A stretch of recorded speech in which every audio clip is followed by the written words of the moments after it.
It's even worse. We didn't say go run around to the street and grab the Shia and beat them, or the Rafidah and beat them, or harm them, or torture, or touch them.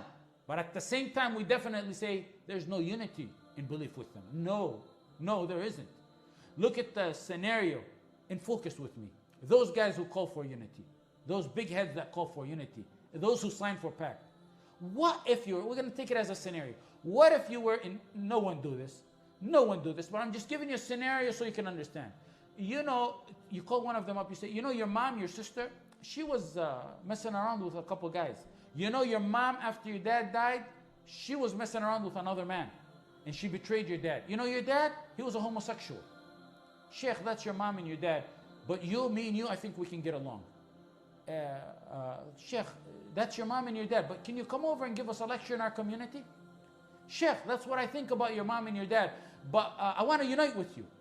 I want to be pals with you. I want to sit and have coffee with you. I want to sit on the round table with you. That's what I think about your mom and your dad.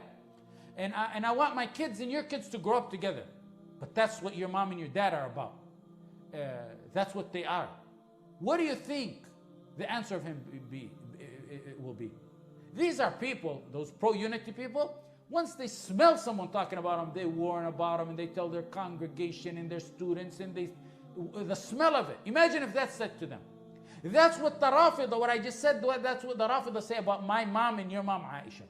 That's what they say about my dad and your dad, Umar radiallahu anhu, wa an Aisha. When you say you're a Rafidi, that means you adopt their belief. Like when I say I'm Sunni, I believe in the books of Ahl Sunnah wal Jama'ah. When you say you're a Rafidi, you believe in their reference books. We didn't get this out of our pockets. That's in your reference books that's been praised by your heads. If one of them pops up using tuqya, says he doesn't believe it, well, that's tuqya. If he says I don't really believe in it, then we'll tell him, come here, buddy, you got an identity crisis. If you don't believe in what's in your reference books, that means you got to go to therapy. Get your title changed. You got to get that title changed. Because a Rafidah believes in the books of the Rafidah. That's why you're called Rafidah. Christian believes in the Bible.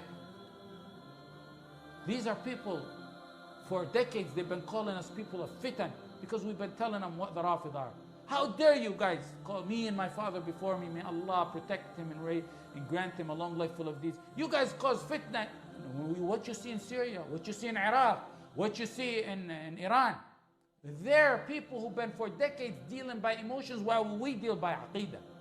Qardawi, who are you guys to talk about it when Qardawi said for decades they're the Muslims and they're our brothers and their imam is a great imam, and Qardawi said it a month and a half ago, after 3 decades or so.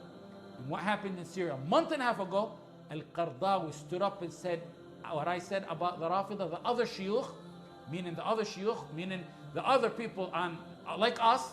He said they were right. They had more foresight and I was wrong. Because we didn't go by slogans. The slogans didn't fool us.